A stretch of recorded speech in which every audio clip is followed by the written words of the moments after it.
Welcome to episode 17 of the IT Provider Network. I'm Terry Rossi, and I want to thank you for tuning in today.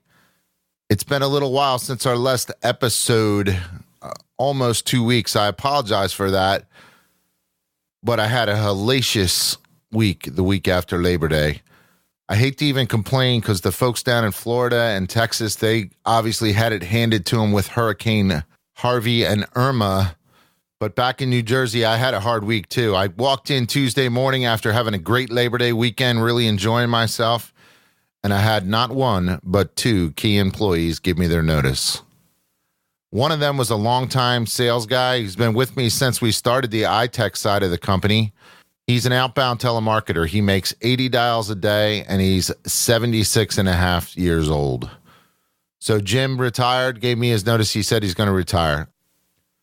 I'm obviously not upset about him retiring. He's been a great employee and has given us great service over the years, but it's still a role that I may have to look at and see if I need to fill. The second employee is one of our DBAs, so he works on our enterprise services customers and manages databases and Unix environment, very similar to managed services, except for it's for a particular database, usually running on Unix. So another key employee, 10 years with the company, is basically moving on to greener grass. So I wanted to take this episode to talk about some things you can do when a key employee quits and some things you can learn from it.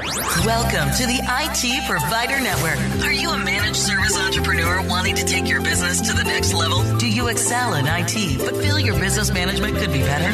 Join Terry Rossi, where every episode he shares the skills, tips, and tricks that helped him to build a successful worldwide business.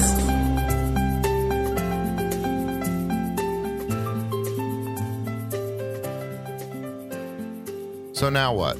My two employees quitting had nothing to do with each other, but you may find times when you have a kind of a mass exodus in your company. That's when the shit really starts to get serious. But for the purposes of today, let's just assume you're losing one of your key people. What should you do? Well, the first thing I recommend you do is take a breath. Take a second to calm yourself down. Speaking for myself, because that's the only one I can speak for, my initial reaction when someone quits is to either blow fire into their face or choke them right through the phone line. Over the last 20 years, I've learned this may not be the best thing to do. It's probably a little better to just slow down and take a few deep breaths. If you find that the person is sitting across your desk, this might be hard to do, and you might just want to postpone the discussion for a few minutes to help you get your act together. Your first reaction is to take it personally, but believe me when I tell you, most times it isn't personal. Your top performers, your key employees, they don't just work hard on your business. They work hard on themselves too. So if you want to build a team of the best people, you need to expect some level of turnover, especially if they've outgrown the role that you have them in. If you can't provide them with advancement, then you should expect some level of turnover in your company. People are going to leave. They're going to search for better opportunities. So before you speak to the key employee that's leaving, try to adopt a mindset of being grateful what they've brought to you, what they've brought to the team. So then it's time to open your mouth. Try to have a warm, friendly conversation with the employee that's moving on. This is really, really hard to do. And if I'm being 100% honest, I'm only successful in it about 50% of the time. But try to get to the real reason why they're leaving and try not to judge or disagree with them during that meeting where they're telling you they're leaving. Whether or not they believe what you're saying at this point is irrelevant. They've already felt it. They're already leaving. So check your ego at the door. Most times, as employers, we bear at least some of the blame as to why key employees are leaving. And remember, you have nothing to gain by making the relationship adversarial at this time. Again, this is a key employee that's leaving for a valid reason. So you have everything to gain by acting with respect and treating the employee fairly. If you think about something you might need in the future, maybe it's a quick answer or some detailed help. I've often gone back to employees that have left the company and asked them for help after they left.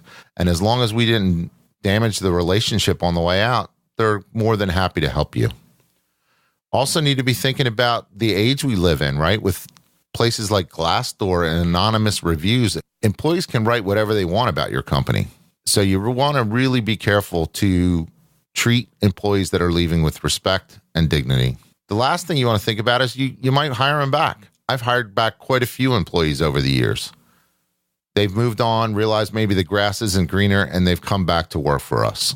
No harm, no foul. Everybody should be trying to advance themselves.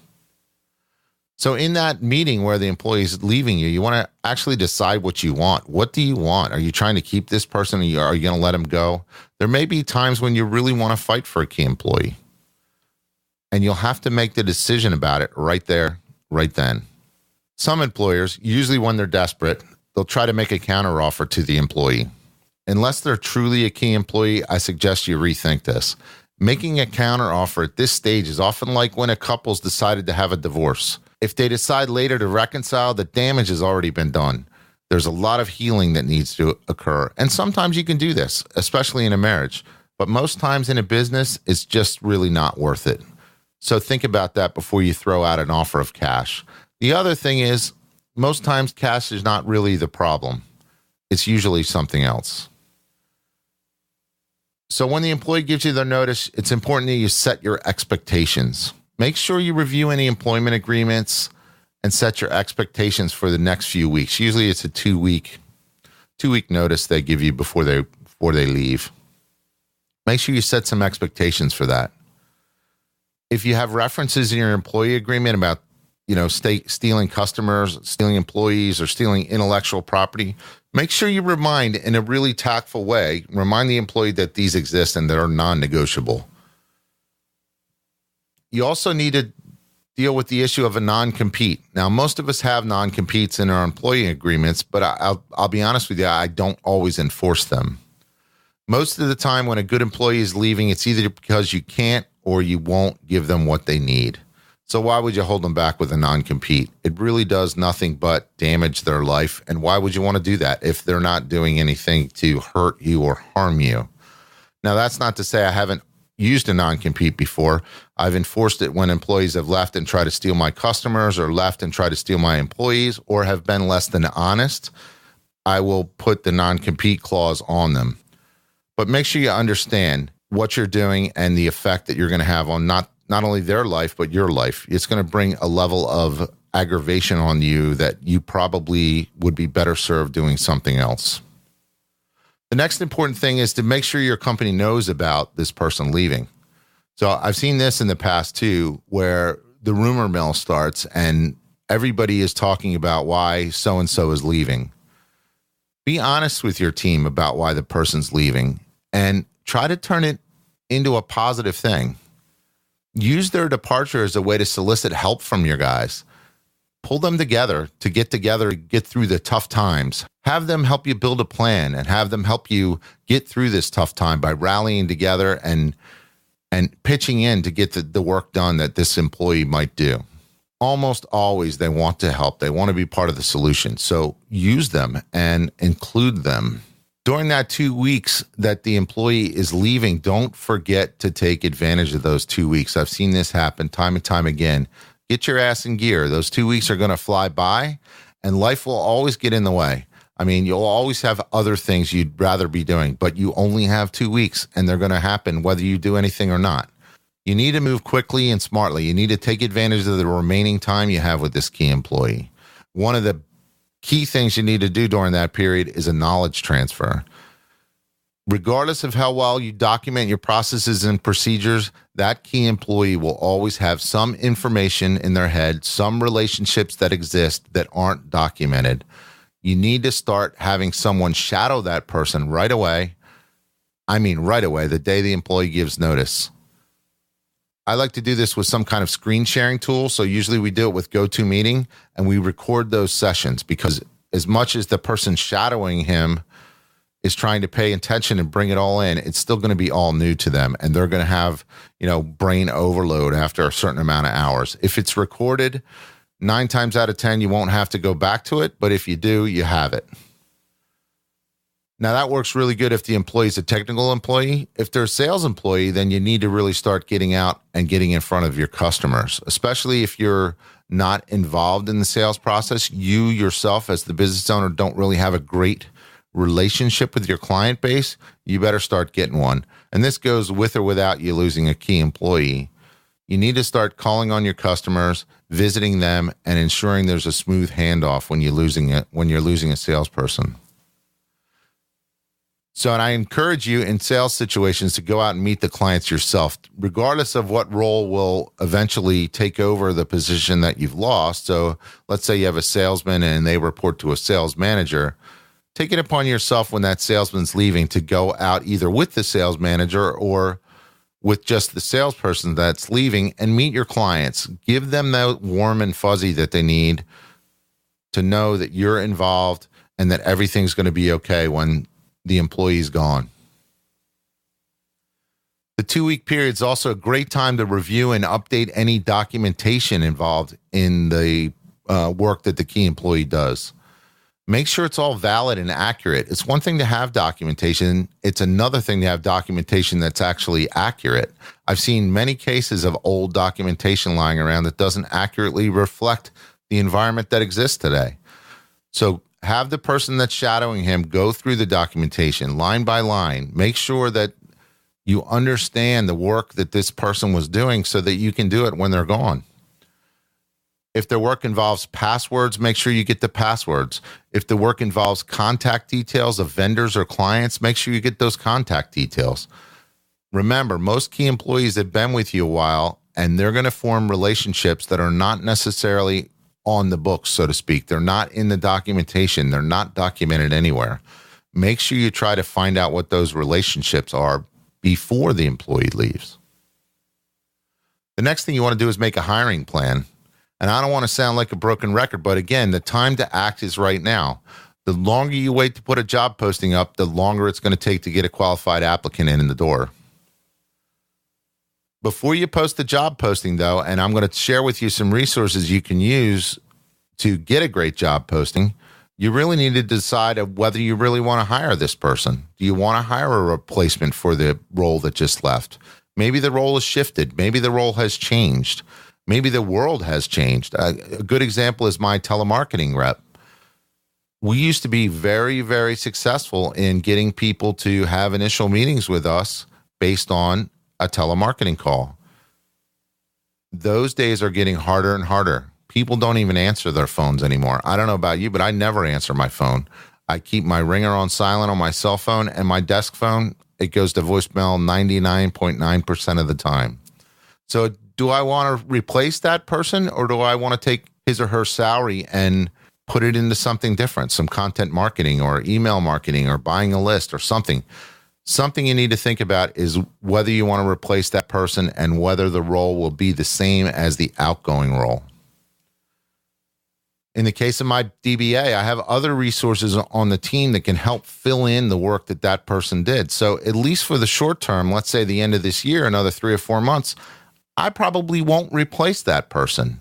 What's the advantage? I'm going to be increasing my labor efficiency ratio. My guys are going to be billable more, and I'm going to put more money to the bottom line. Short-term vacancies can sometimes be a blessing. A short-term vacancy is much better than a bad hire. So remember that. Much better to be a little strapped for a while, doing double duty, having your team work a little harder than hiring a bad fit for your company that you have to deal with going forward. So figure that out. Assuming you do want to replace them, start working on your job description and your advertisement. Check out episode 9 of the IT Provider Network for some great processes and tools for finding great talent. And if you need help with the whole hiring process, there's actually a bunch of resources on the website to help you. Episode 9, process and tools for finding great talent. Episode 10, hiring and testing great employees. And episode 11, onboarding and the first 90 days of employment. In addition, we also have the IT Provider Network Hiring Handbook. That's a 45-page handbook on everything you need to know from creating the job posting all the way up to hiring. So the next thing I want to talk about is the exit interview. And the exit interview typically occurs on the last day of employment. So figure it's 2 weeks after the employee gave you notice. If you were doing what you should have been doing during that whole 2 weeks, you should have been communicating clearly all the way through the 2 weeks. And the exit conversation should be a very frank conversation. And if you've done a good job of really wishing the key employee well and fostering a good work environment during those last 2 weeks, then the exit interview might actually give you a chance to get deeper into the reasons that the person is leaving. This can be eye-opening for you. Maybe you have a manager that's not doing a good job. Maybe you have an HR person that's give this guy a hard time every time he needs to take his dog to the vet. You don't know everything. Maybe there's some real reasons that they're leaving that you can help correct going forward. And remember, check your ego at the door. Listen to the employee. It's over now. You know, you're on the last day. You might as well sit there and listen and learn from what they have to tell you. They've worked for you for X amount of years. They have some insights into your company that are totally different than the way you look at it. And this information might be valuable in saving the relationship of other key employees that may be dissatisfied as well. Listen, check your ego at the door. Also, take this time to run through the employee agreements again, any severance agreements or any kind of final HR type documents. Make sure that the employee's questions are answered. And if you can't answer them, make sure you have a follow-up plan to get them the answers they need. Restate your position about intellectual property. Restate your position about customers and clients and what the rules are and aren't. Restate your position about employees and what the rules are. You can't steal any employees. You're not allowed to talk to employees, whatever. Make sure everything that they have is returned to you in working condition. The last thing you want to do is clean up your house. So on the last day when they leave and it's finally over, you want to make sure your house is clean. You need to make sure you terminate the employee properly. This includes lots of things, but here's a few of them. Obviously, you want to disable their user account. And that's what I typically do. I either will disable it or I'll change the password, depending on what I need to do with email. But you want to do that in Active Directory, all their email accounts, any of your line of business applications like ConnectWise or Autotask. Don't forget the cloud-based services. So if you have Office 365 or Azure, make sure you cancel those, as well as any email protection services like Postini. I'm dating myself now, like Reflection or Sophos, any kind of email protection that you have. Make sure you archive off their email. Save it just in case you need it. You'll never know if you do or not. And on the same token, create an email forwarder so that any incoming mail to the employee will get routed to somebody that can actually deal with it. The last thing you want to happen is have your customers emailing an employee that's no longer with your company. Collect any company credit cards they might have. Make sure you cancel the accounts. You know, for us, I know we co-guarantee our company credit cards, so sometimes there's a balance. You have to deal with that. Talk about it in the exit interview. Notify the payroll company. Notify the HR company. If you have an HR company that manages your 401k or your benefits, make sure you notify them that the relationship has been severed. Cancel any subcontracted services you might have for the employee. These could be in-home telephone lines or internet service that you might have in the home for the employee, anything like that. Make sure you're canceling it. You don't want to pay for a month or two of service that you are not getting any benefit from. And last, but probably the hardest for MSPs, is change any shared passwords that you might have for clients. And obviously this is critical. You want to make sure that those passwords are changed right away. Your administrator password in your own network and your managed service password that you might use for your clients. Last but not least, what you want to do is take some time to reflect on what happened. And this doesn't have to be the last day of the employee, but it should be not too far away so you don't lose track of the details.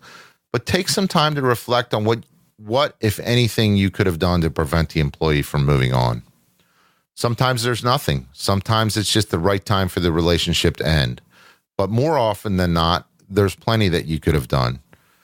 A study from Deloitte Consulting called the Talent 2020 polled 560 people who recently changed their job. The biggest reason people quit has nothing to do with money.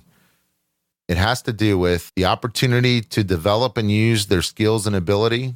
Over 42% of the respondents cited this reason. The next biggest reason, over 25% of the respondents cited it, is a lack of a career progress. And finally, the last 21% of them said they just weren't challenged. So what does this mean?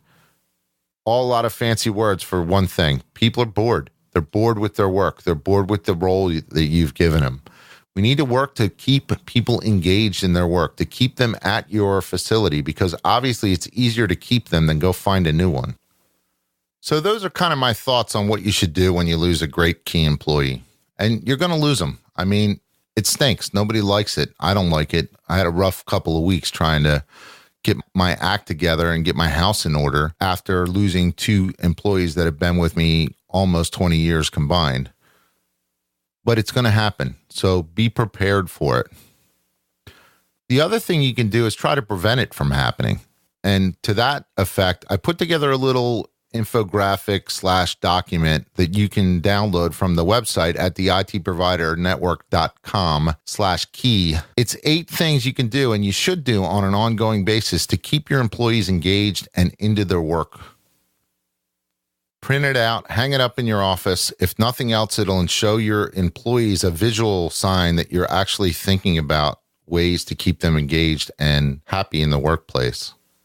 So I hope this has been beneficial for you and gotten something out of this episode.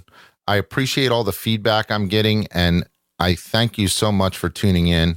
I apologize for the delay in getting this episode out, but it was a weird couple of weeks. The first week started with these 2 guys resigning on me, and the second week was actually an awesome week. We flew almost everyone on our team into the office for a week of team building, working together, and fun.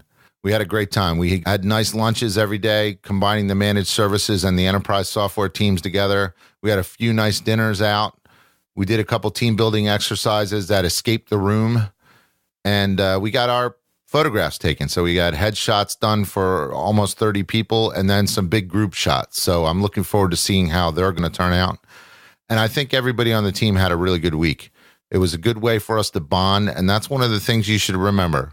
Work is a big part of everyone's life. So why not make it fun? Try to get your people to have fun together and enjoy each other.